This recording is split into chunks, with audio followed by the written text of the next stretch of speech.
from the specialist for my test results, I could tell from his tone that this was serious. He went on to describe in medical terms what he had discovered in my bone marrow, MDS. MDS, or Milo Dysplastic syndrome, is a rare disease that we used to call pre-leukemia. But let's not get ahead of ourselves, he said. The preliminary results point to MDS, and we must act quickly to get as much information as we can about how the disease is presenting itself in your case. I sat back down on the couch. I was numb. Then I did the very thing we journalists always tell people not to do. I went on the internet.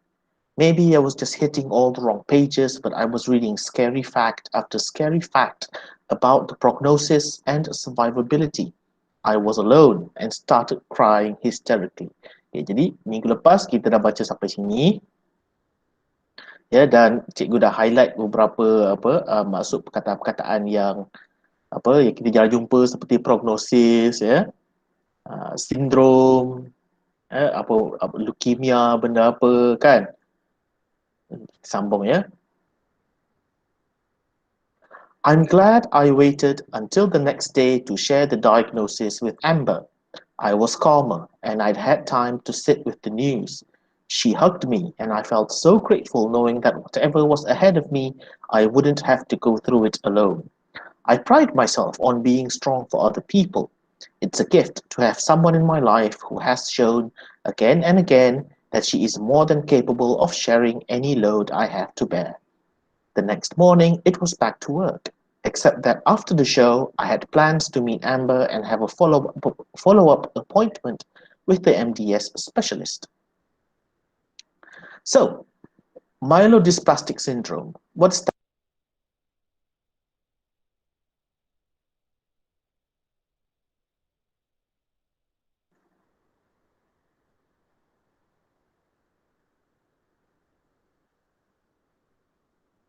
So, myelodysplastic syndrome, what does that even mean? The specialist began. Well, Milo is bone marrow. Most people don't even know what bone marrow is, other than that they might have eaten it in a restaurant. Bone marrow is a very important organ. It makes white blood cells that fight infection, it makes red blood cells that carry around oxygen, and it makes platelets, tiny little cells that help your blood clot. If your bone marrow doesn't work, you've got problems with the production of these three life-saving cell lines. Okay. Cikgu nak student dengar ya, dengar macam mana cikgu sebut perkataan-perkataan ini sebab salah satu daripada function bahasa ialah mendengar dan bercakap, ya, bukannya saja-saja aja cikgu baca benda ni, tak, ya. Tolong baca sekali dan dengar macam mana cikgu sebut perkataan-perkataan, especially yang kita jarang jumpa kan, platelet, ya. To illustrate the severity of my condition, he entered my stats and test results into a computer. A graph showed 1 year and 2 years with a dot in the middle. I asked, what's that? At first, I thought I had 1 to 2 years to do something about what I was facing. He said, that's your life expectancy if you don't do anything. 1 to 2 years? It couldn't be. Just moments before, I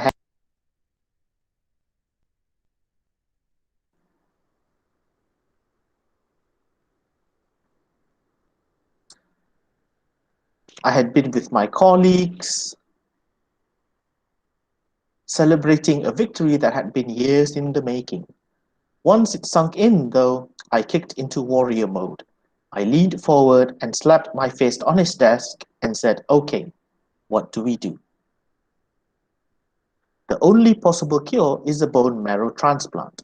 I remember hearing the word cure, and I hung on to that sliver of hope for all it was worth. There was a chance we could defeat this. A chance was all I needed.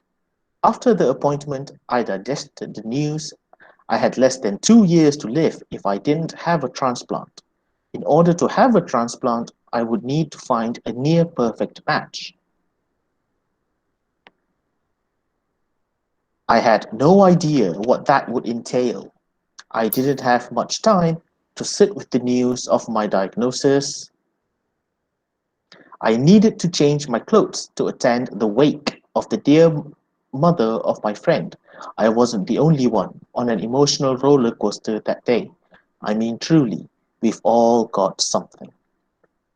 After the wake, I went home to change for the big party the network was throwing. I was exhausted. I could hardly believe my day. It was a gorgeous April evening. I took in the brilliance of the early springtime sun setting over the Hudson River. I looked around at the team.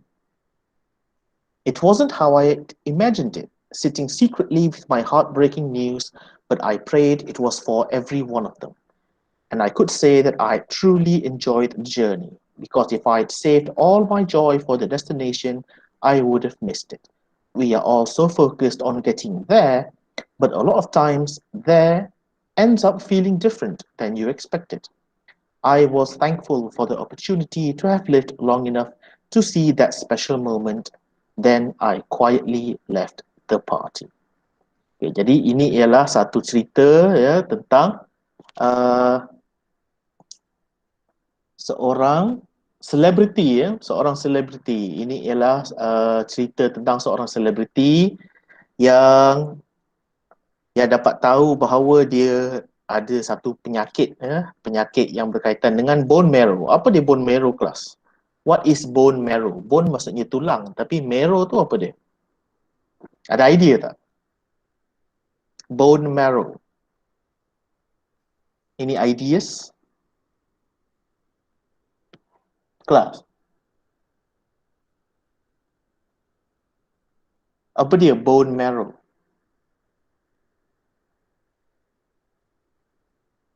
Especially student yang berminat dengan biologi ya, yang berminat dengan medicine, kena tahulah apa dia bone marrow tu ya. Bone marrow tu ialah sumsum tulang ya.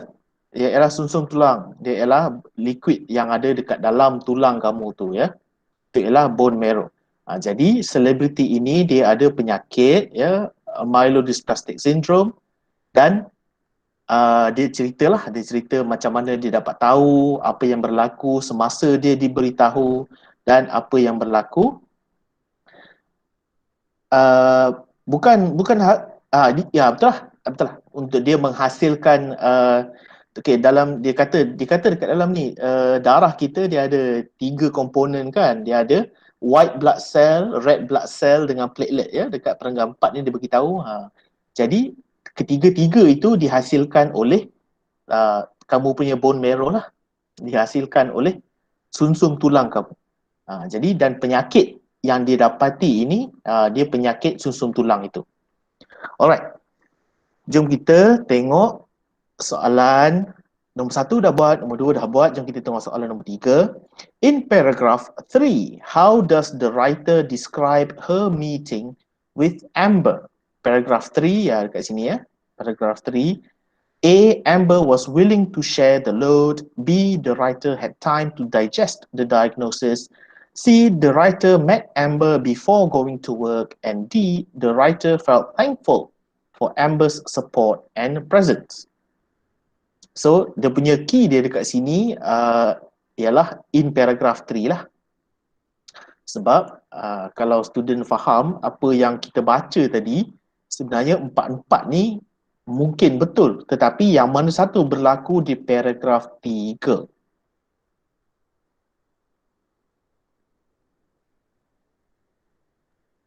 A. Amber was willing to share the load. B. The writer had time to digest the diagnosis. Digest, apa maksud digest, kelas? Digest. Ada idea tak? Apa maksud digest?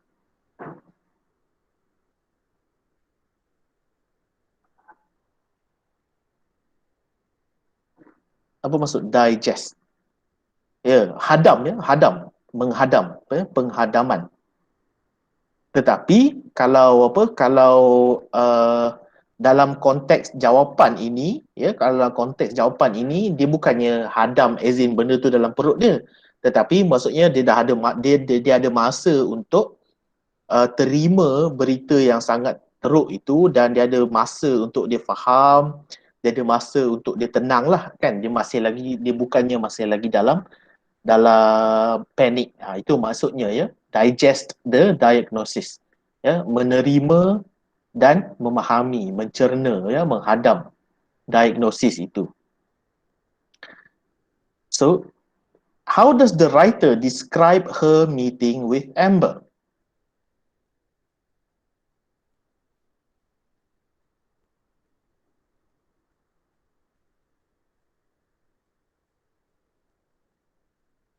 Ada idea tak? A. Amber was willing to share the load. Cuba tengok. A. Betul ke tak betul? Amber was willing to share the load. Yes or no?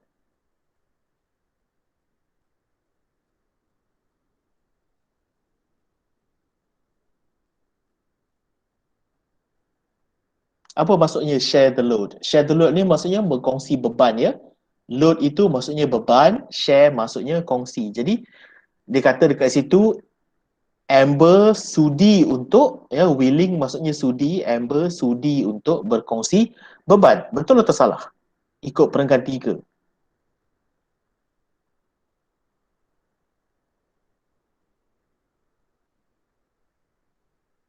Betul atau salah? Ada idea tak?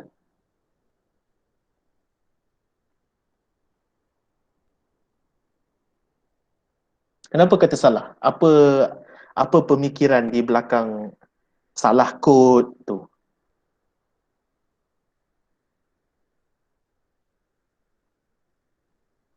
Apa dia punya rasional dia?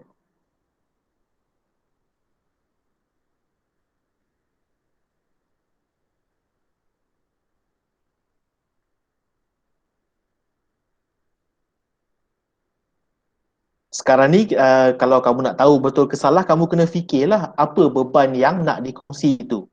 Adakah beban itu beban yang boleh dikongsi?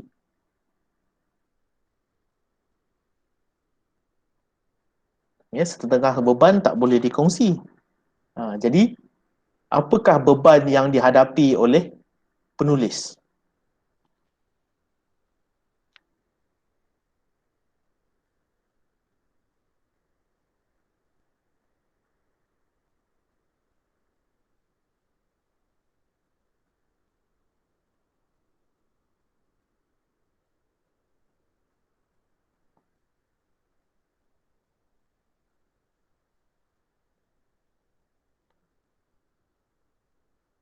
Kalau kita fikir balik, beban yang dihadapi oleh penulis itu, oleh selebriti itu, beban yang dihadapi itu penyakit itulah kan, ya. Beban yang sedang ditanggung itu ialah penyakit itu. Jadi cikgu tanya kamu, beban tu boleh dikongsi ke?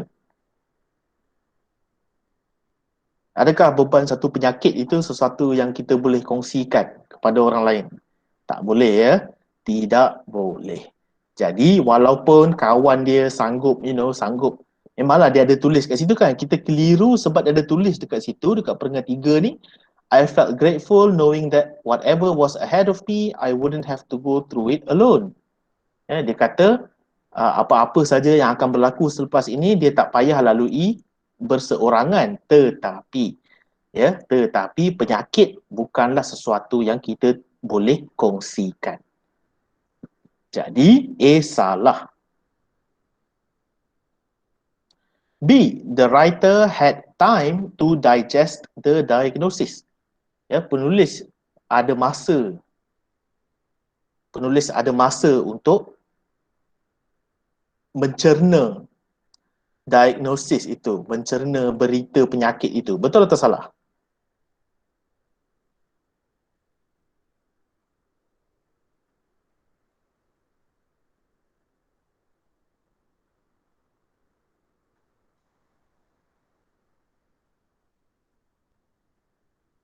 Ada tak bukti yang kata dekat sini dia ada masa?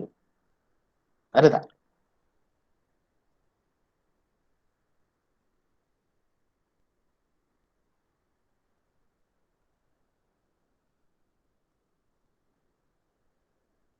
Peringkat 3, ya.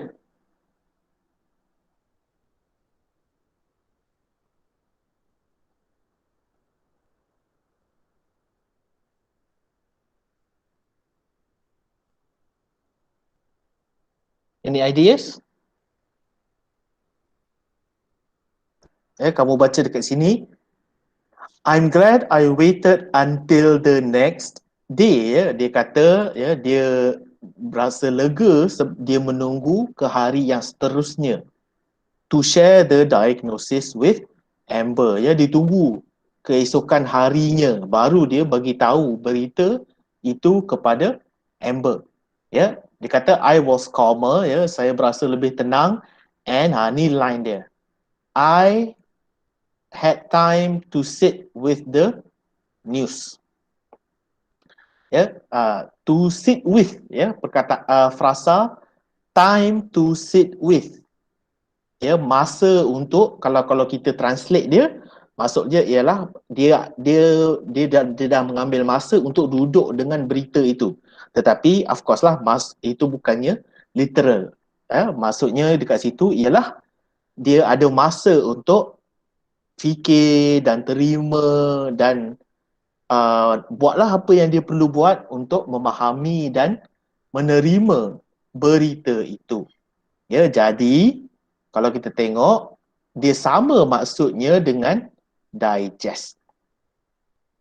Frasa time to sit with dengan digest, maksud dia sama. Jadi nombor 3 jawapan dia ialah B.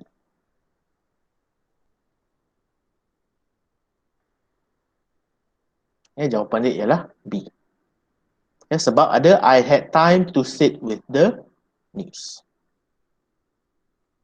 Okay. Harap sudah faham ya. Number 4, from paragraph 5. Paragraph 5 kat sini. Why does the writer use the phrase kicked into warrior mode? Apa maksud warrior mode, kelas? Warrior apa maksud warrior? Apa maksud warrior?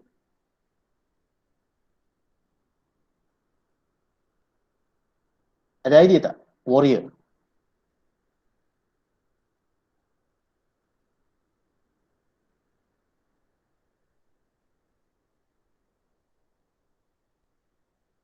Senyap aja, semua orang penat ke masing-masing? Maksud warrior ialah pahlawan. Pahlawan. Warrior mode ni maksudnya dalam mode pahlawan lah. Mode ingin berlawan kan? Mode ingin berlawan. Kicked into ni maksudnya memasuki. Jadi kicked into warrior mode ialah memasuki mode pahlawan. Maksudnya mode pahlawan tahu apa maksudnya? Maksudnya dia sedia untuk berlawan kan, sedia untuk berjuang apa semua. Jadi why does the writer use the phrase kicked into warrior mode? Kenapa penulis itu menggunakan frasa ini? Okay. A, the writer fully understood her medical condition. Penulis memahami secara sepenuhnya apa dia punya kondisi medical.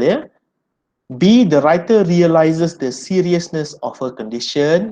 Penulis sedar betapa seriusnya keadaan dia. C, the writer felt hopeful as she just celebrated a victory. Penulis berasa ada harapan lah. Ataupun D, the writer wanted to know what she could do to fight the disease. Penulis itu nak tahu apa yang dia boleh buat untuk berlawan penyakit itu. Dan jawapan dia ialah D, sebab selepas itu dia terus tanya, okay, what do we do? Dia dah tak tanya soalan lain dah, tetapi dia terus kata, kita nak buat apa? Itu maksudnya warrior mode. Warrior mode ni maksudnya untuk berlawan lah kan. Apa yang dia perlu buat untuk lawan penyakit itu. Macam mana kita tahu itu jawapan dia? Sebab selepas itu immediately dia tanya, dia kata, okay, what do we do? Dia tanya, okay, what do we do? Terus dia nak tahu apa yang dia boleh buat untuk menang dengan penyakit ini. Alright.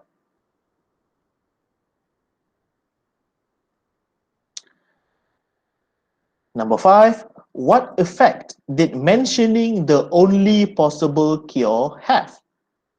Dia ada sebut tentang only possible cure. Ya, dia ada dekat mula-mula perenggan 6 ni kan. The only possible cure is a bone marrow transplant. And then, apa dia punya effect dia? Ya, it made the writer feel numb. It gave the writer hope. Ya, numb ni maksudnya kebas, ya, berasa kebas. Maksudnya tak berasa apa-apa lah. Ya, hope, berharap. It gave the writer time to digest the news. Ya, dia ambil masa lagi.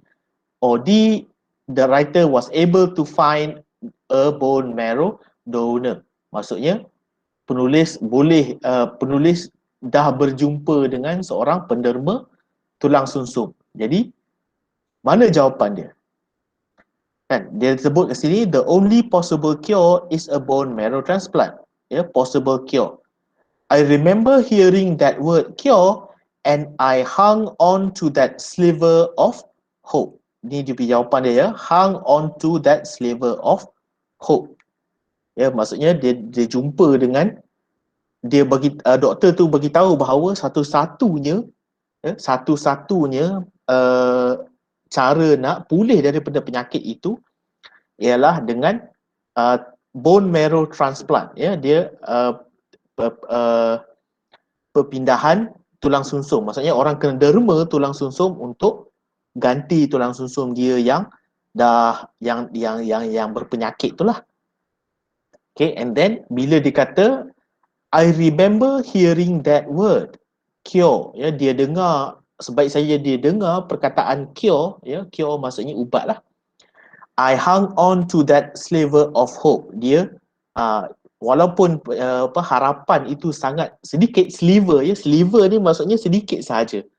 Tapi walaupun harapan itu sedikit sahaja, I hung on, ya, dia pegang, ya, dia masih lagi pegang.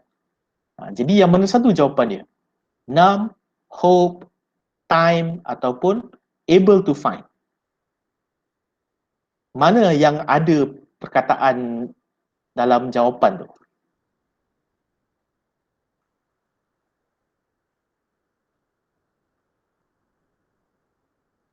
Jawapan dia ialah B, ya, sebab dekat sini nampak tak, perasan tak ada perkataan hope dekat situ, kan? Ada perkataan hope dekat situ dan dekat sini pun ada perkataan hope, ya, harapan.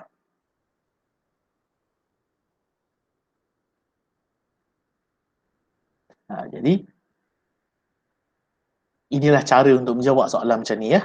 Kena baca balik, baca kembali, baca balik, baca balik. Pastikan kamu faham satu-satu. Why didn't the writer have time to digest the news of her diagnosis? Kenapa? Apa yang berlaku sehingga dia sibuk sangat? Kenapa dia sibuk?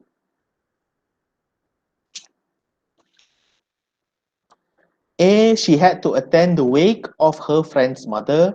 B. She had to go on an emotional roller coaster. C. She had to do a bone marrow transplant. Or D. She had to find a near perfect match.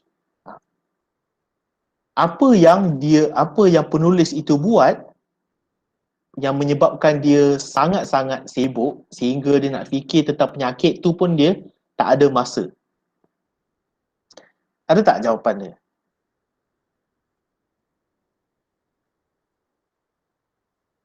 Dia ada dekat sini, ya. I didn't have much time to sit with the news of my diagnosis. I needed to change my clothes to attend the wake. Nampak tak? Ya.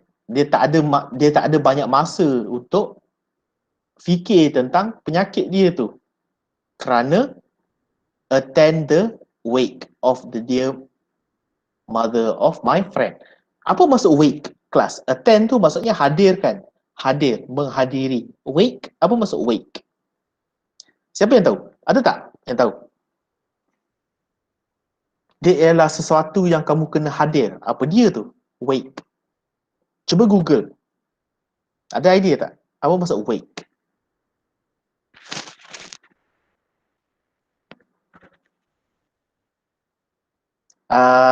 Masuk lain.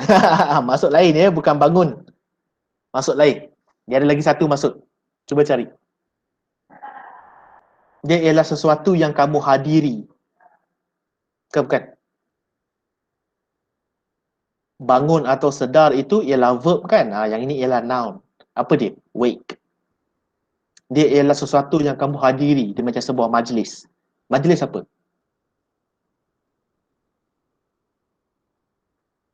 Cuba Google. Ada jumpa tak? Wake.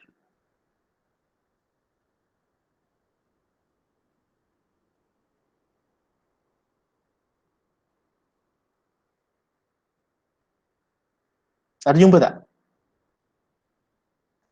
Dia ialah satu seremoni. Dia ialah satu majlis. Tapi majlis apa?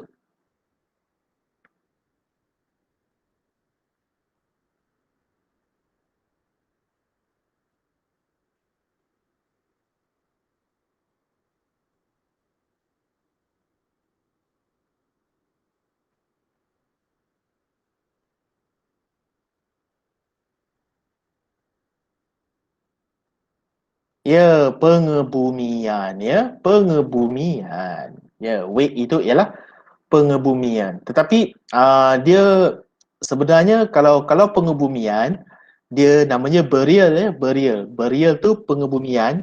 Wake itu ialah selepas pengebumian. Kalau macam kalau macam orang Melayu kan kita ada, kalau macam orang Islam kan kita ada majlis selepas pengebumian tu kan. Itu namanya wake lah. Ya, itu namanya wake, yang di mana mereka berkumpul untuk bercerita dan berfikir tentang orang yang baru mati itu. Itu ialah wake.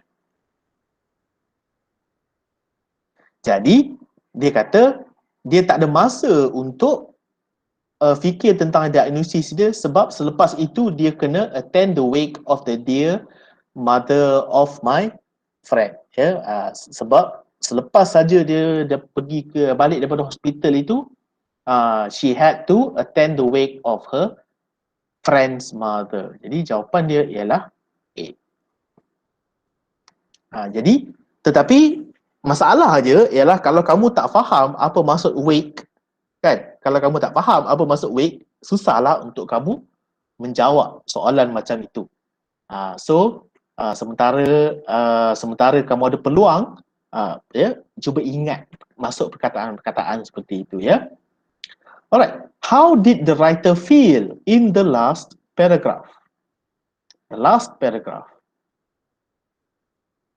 The last paragraph kata, after the wake, I went home to change for the big party the network was throwing. I was exhausted. I could hardly believe my day. It was a gorgeous April evening. I took in the brilliance of the early springtime sun setting over the Hudson River. I looked around at the team. It wasn't how I'd imagined it, sitting secretly with my heartbreaking news, but I prayed it was for every one of them. And I could say that I had truly enjoyed the journey, because if I'd saved all my joy for the destination, I would have missed it. We are all so focused on getting there, but a lot of times there ends up feeling different than you expected. I was thankful for the opportunity to have lived long enough to see that special moment. Then I quietly left the party. Okay, jadi how did the writer feel? A, envious. Envious ni maksudnya dia cemburu ya. Cemburu, envious that her life was short. Dia cemburu kerana hidup dia pendek. B, excited because she could enjoy the big party. C, unhappy that her team did not know about her disease. Ya, dia berasa tidak gembira kerana kumpulan dia tak tahu tentang penyakit dia itu. Ataupun D, grateful that she had lived long enough to celebrate with her team. Dia berasa berterima kasih ya, grateful, berterima kasih kerana dia hidup cukup lama untuk celebrate dengan team dia. So jawapannya yang mana satu? A, B, C atau D? How did the writer feel? D. Sorry, B atau D tadi? D, cikgu D. D. Mana bukti?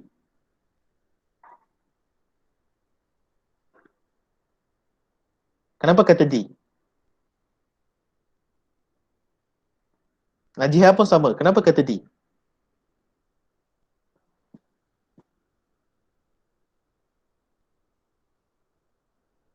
What is the proof? Mana bukti?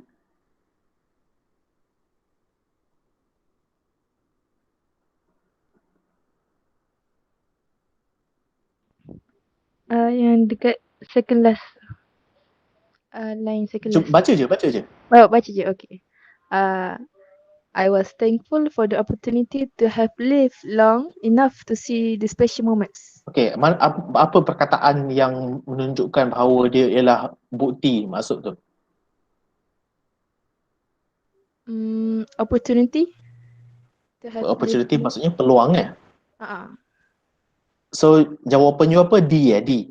So grateful. Apa perkataan dekat line itu yang sama maksud dengan grateful? Thankful. Ya. I was thankful. Ya. Thankful bermaksud sama dengan grateful.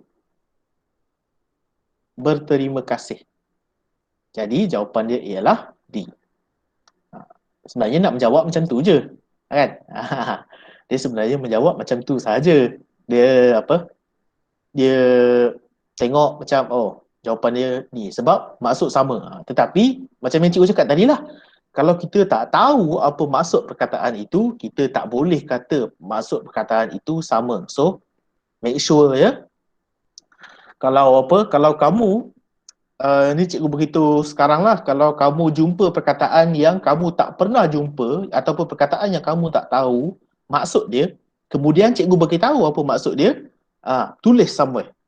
Ya, sebab apabila kamu tulis itu, dia kemungkinan untuk ingat jauh lebih tinggi berbanding dengan kalau kamu dengar sahaja ya. Kalau kamu tulis sesuatu, maka kemungkinan untuk ingat benda yang kamu tulis itu jauh lebih besar. Okay, next. Number 8. What is the purpose of the writer writing this article? Apa purpose dia? A. To share her initial reaction and approach to facing this rare disease. B. To tell others that everyone has got something. C. To recall her friendship with Amber. Or D. To be grateful for living this long. Purpose. Apa sebab? Apa tujuan penulis tulis benda ni? Rasanya lah A. Untuk berkongsi reaksi dan approach ya, reaction and approach. B. To tell others ya, untuk memberitahu bahawa everyone has got something ya, semua orang ada sesuatu. C. To recall her friendship with Amber, untuk mengingati ya, persahabatan dia dengan Amber. Ataupun D. To be grateful for living this long ya, untuk berterima kasih kerana hidup dah hidup lama macam tu dah. So rasanya yang mana dia punya purpose dia kelas? B maybe. Okay, why do you say D?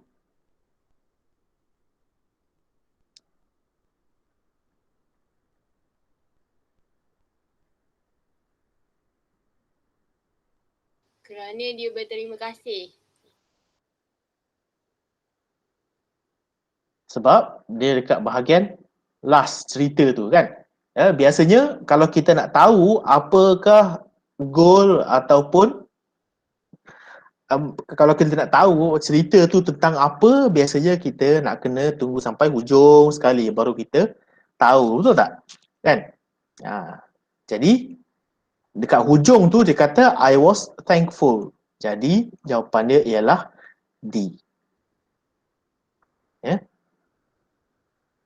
Untuk penulisan jenis macam ini, dia punya purpose dia ya, dia punya sebab dia berada di hujung sekali cerita itu. Okey. Jom kita pergi ke bahagian yang seterusnya. Get text. You are going to read an article about the history of African clothing. 6 sentences have been removed from the article. Choose from the sentences A to H, the one which fits each gap 1 to 6. There are 2 extra sentences which you do not need to use. Okay. Dekat dalam teks ini ada 6 tempat kosong ya, 1 sehingga 6. And then dekat sini dia bagi 8 ayat. Jadi 6 daripada ayat ini sesuai masuk dekat dalam teks ini. Lagi 2 tidak perlu pakai. Jadi kita kena find out yang mana sesuai lah ya. Jadi macam mana kita nak jawab soalan jenis macam ini? Okay, the history of African clothing ya, sejarah African clothing. Cikgu Bi tekak dah mula nak sakit lah. Ada tak student yang nak tolong baca perenggan pertama ni? Ada tak yang nak volunteer?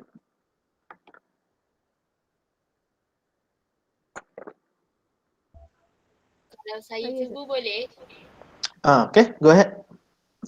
What's your name ya? Sebab apa nama email kamu NWH Media, takkan nak panggil media kot. Zakir Elhaq email. Sorry, come again? DZAKIR titik Elhaq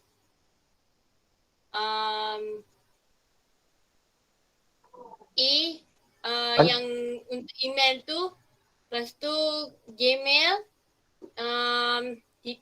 .com. Okay. Tolong baca perenggan pertama, thank you. Okay.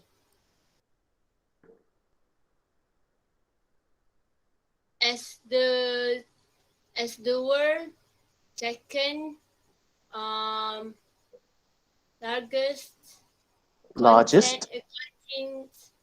largest continent. Very good.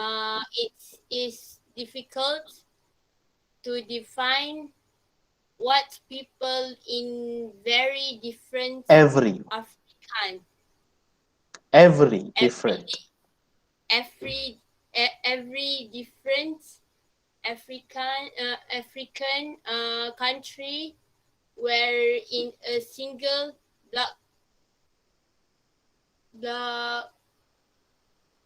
blog post. Blog post. Cikgu besarkan sikit ya. Blog post. Tak nampak cikgu? Tak nampak? Blog Besarnya. post. Okay, dah nampak. Tak apa. Macam ni boleh tak? Their traditional dress is dictated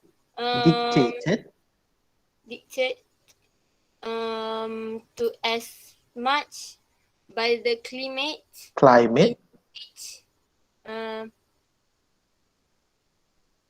Kabul lah. Ya. Sekejap. Kabul. Okey tak? Tak. Tak okey. Allah besarnya. Ya. Sorry cikgu, Kabul. Macam besar ni lah cikgu boleh buat. Climate. Okay. In which they live. Saya masih tak nampak lah. Tak apalah, bagi orang lain lah. Ya, tak apa, cikgu sambung. Their traditional dress is dictated to as much by the climate in which they live as it is by the culture and an individual's socio-economic standing. Okay, jadi socio-economic. Okay, jadi dikata as the world's second largest continent, kontinen ni benua ya, benua. Sebagai benua yang kedua terbesar di dunia, ya, susah untuk define, maksudnya untuk menunjukkan apa yang orang-orang Afrika pakai, ya, sebab banyak orang kan. So their traditional dress, ya, pemakaian tradisional mereka. Boleh kejap lagi perenggan kedua. Kita discuss nombor 1 and then perenggan kedua boleh Nur Ain tolong baca ya. Boleh. And then pemakaian tradisional mereka dictated to as much by the climate, ditentukan oleh climate, maksudnya cuaca, cuaca in which they live, cuaca tempat mereka tinggal, as it is by the culture and an individual's socio-economic standing. Jadi maksudnya dekat situ cuaca, culture dan juga kedudukan sosioekonomik. Sosioekonomik ni maksudnya dia punya kekayaan lah, dia punya betapa beradanya seseorang itu. Okay, and then number 1,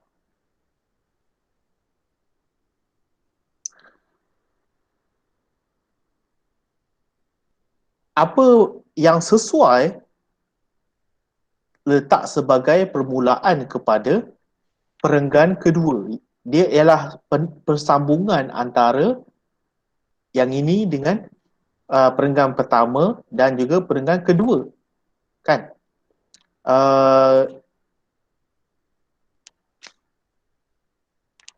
Okay, boleh tolong baca tak? Nur Ain, tolong baca perenggan kedua terus. Bila kita faham kedua-dua ni, baru kita boleh tahu apa yang kita nak letak dekat perenggan pertama ini. Okay, teruskan. Alright. Yeah. And while modern times have seen a move away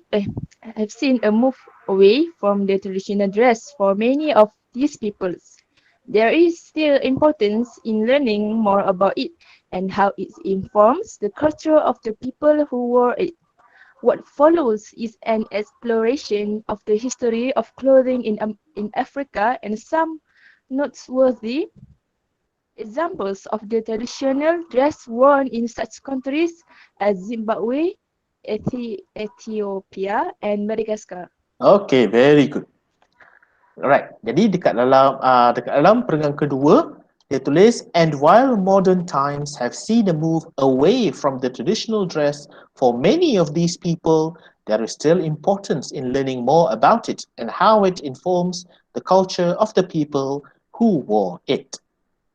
Jadi perenggan pertama cerita tentang traditional dress, perenggan kedua cerita tentang waktu kemodenan membawa mereka jauh daripada traditional dress. Jadi yang mana sesuai? A. Some wove linen whereas others wove specific kinds of tall grass. Tak ada kaitan, ya.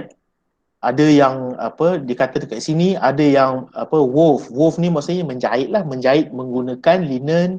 Ada juga yang menjahit menggunakan sejenis rumput yang panjang. Rumput panjang pun ada. B kata the Zimbabwe people like to wear colourful clothes, pun tak ada kaitan, ya. Tak ada sebut tentang Zimbabwe dekat sini. In fact dia sebut Zimbabwe dekat hujung sini. Jadi tak ada kaitan dengan bahagian sinilah. Ni cikgu nak ajar ni macam mana nak jawab ni. I'm teaching you macam mana nak fikir apa ayat yang patut letak dekat sini. See, these first clothes were made out of animal skins and took the form of leather coverings and fur. Ini cerita tentang jenis-jenis pakaian pertama sekali yang dibuat oleh orang Afrika yang menggunakan kulit haiwan, animal skins, kulit haiwan. D, they will dye the bark before pounding it. Dia akan mewarnakan bark ni ialah kulit pokok, kulit pokok. Bark, kulit pokok. Mereka akan mewarnakan dulu kulit pokok sebelum memukul. Salah lah. People would peel bark from the trees and pound it with a rock. Tak ada kaitan juga, masih lagi cerita tentang kulit pokok itu. Traditional African clothing almost always came in a variety of styles and vibrant colours and prints. Ini cerita tentang traditional African clothing. G, many of the different parts of the continent play home to a different nationality of people with their own distinctive traditional dress. Jadi banyak bahagian-bahagian benua itu, benua Afrika itulah, ialah tempat tinggal banyak jenis nationality, banyak kaum Dan setiap kaum ada dia punya national, dia orang punya traditional dress yang sendiri. And then people in Uganda used the bark from fig trees, for example. Yang ni pun cerita tentang bark juga, jadi tak kaitan. So antara A sampai G yang kita nampak berkaitan dengan perenggan pertama dan perenggan kedua hanyalah F dengan G. Ya, adalah hanyalah F dengan G. F kata traditional African clothing almost always come in a variety of styles and vibrant colors and prints. Ataupun G, many of the different parts of the continent play home to different nationality of people with their own distinct traditional dress. Okay. Jadi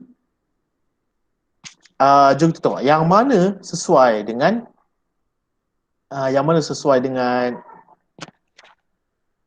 kejap sorry sekejap.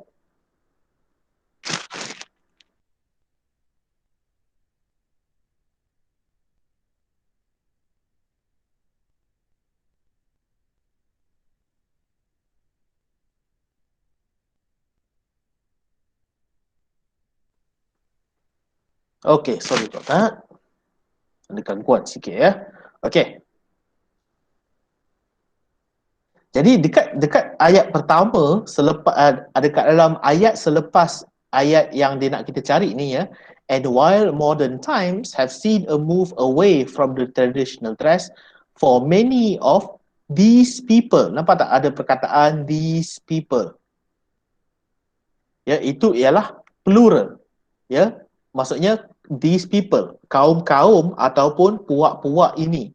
Jadi sebab dia kata ada these people dekat sini, maka jawapan dia ialah G. Sebab dia kata banyak kaum ataupun puak tinggal di bahagian-bahagian yang berlainan di benua itu ya. Many of the different parts of the continent ya. Banyak bahagian-bahagian benua itu play home to a different nationality of people, menjadi rumah kepada puak-puak yang berlainan. Jadi sebab ada different nationality of people, nampak tak ada perkataan dia dekat sini kan? Jadi dekat sini pun ada these people, plural juga. Jadi nombor satu jawapan dia ialah G. Ya. Nombor satu jawapan dia ialah G. Macam mana cikgu tahu? Dia tulis these people, tentang orang-orang ini ya. Dia ialah dalam plural ya. Ingat ya, these maksudnya plural. Jadi their own, yang ini pun plural juga. Harap student boleh follow ya. Okay. And then dia kata what follows is an exploration of the history of clothing in Africa and some noteworthy examples of the traditional dress worn in such countries as Zimbabwe, Ethiopia and Madagascar. Jadi selepas ini, what follows selepas ini ialah sejarah pakaian di Afrika. Okay, and then the people of Africa would have started wearing clothing around 180,000 years ago. Most likely due to an ice age that gripped the world at that point and developed a need in the people to cover themselves for warmth. Jadi 180,000 tahun lepas ya, ada berlaku satu ice age ya. Ice age ni ialah di mana planet bumi itu dia menjadi sangat-sangat sejuk. Ya, sangat-sangat sejuk. Dinosaur semua mati, sejuk sangat. Jadi develop a need, dia menjadi keperluan untuk manusia zaman itu cover themselves ya. Mereka memakai pakaian-pakaian sendiri. Jadi dekat sini ialah started, permulaan. Jadi antara A sampai H, yang mana ada clue yang cerita tentang permulaan? Ada idea tak? C. Kenapa C? This first clothing. Yeah, these first clothes, ya, pakaian-pakaian pertama. Jadi jawapan untuk nombor 2 ialah C. Kenapa? Sebab itu ialah pakaian yang pertama yang di mana sebab tempat dia menjadi terlalu sejuk, ya. Sebab ada perkataan started dekat situ. Okay, very good. It is likely that the first kind of cloth on the continent was made from pounded bark fibers. Ya, kemungkinan besar bahawa cloth, kain, jenis kain yang pertama yang dibuat di benua itu dibuat daripada fiber-fiber kulit kayu yang pounded, dipukul, ya, dipukul. And then this produced small pieces of cloth that could be sewn together to produce a bigger cloth to cover the body. Okay, jadi selepas apa yang jadi dekat nombor 3 ini, this produced, ini menghasilkan small pieces of cloth, ya, kain, cebisan-cebisan kain yang boleh that could be sewn together, yang boleh dijahit untuk menjadi sekeping kain yang boleh cover the whole body. Jadi apa yang dia buat sehingga terjadi small pieces of cloth? Apa yang dia buat? Yang sehingga dia jadi small pieces of cloth. Apa yang dia buat sampai boleh jadi cebisan-cebisan kain? Ada idea tak?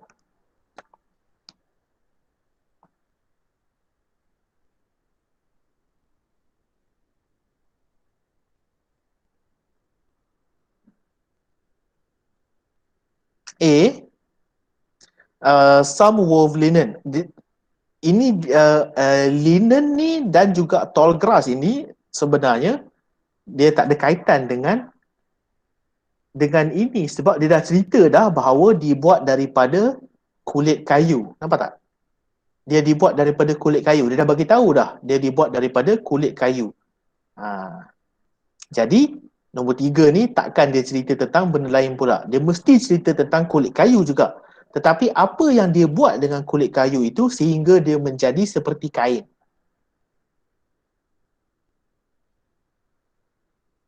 Ya, E. People would peel bark from the trees, ya, diorang akan kupas kulit kayu daripada pokok-pokok, kemudian dia akan pukul menggunakan batu sehingga dia menjadi thin, dia menjadi nipis and bendable, dan boleh di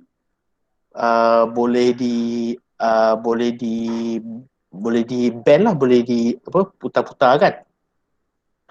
Selepas dia buat itu, dia menjadi cebisan-cebisan kain, ya. Jadi jawapan nombor 3 ialah E.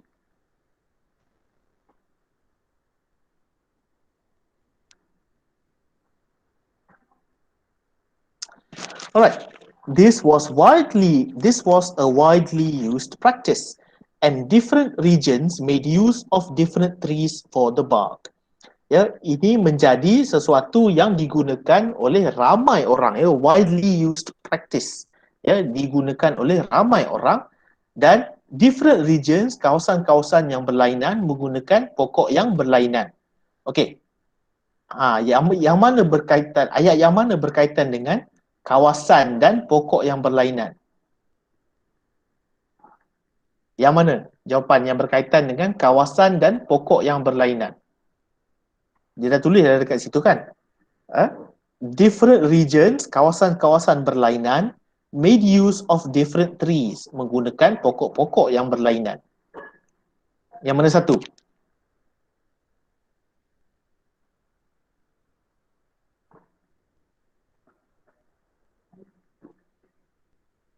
Ya, Uganda ni ialah region, Uganda ni kawasan dia. Fig trees ini ialah nama sejenis pokok, ya. Pokok fig ni lah, ya. Jadi yang seterusnya jawapannya ialah H. Bukan H, H, ya, H.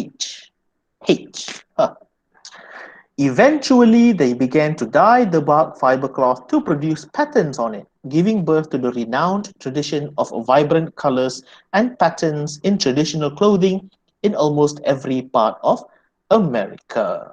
Jadi selepas itu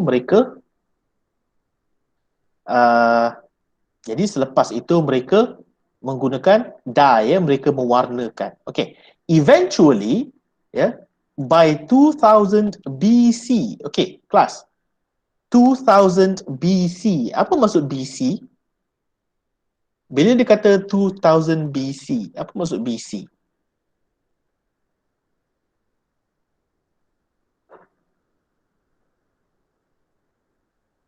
Ya, maksud BC ialah sebelum Masihi, ya, betul, ya, sebelum Masihi, ataupun dia punya, kalau dia punya pendek dia ialah before Christ lah, ya, before Christ, sebelum Masihi. Maksudnya kalau macam kita sekarang ni 2021 selepas Masihi kan.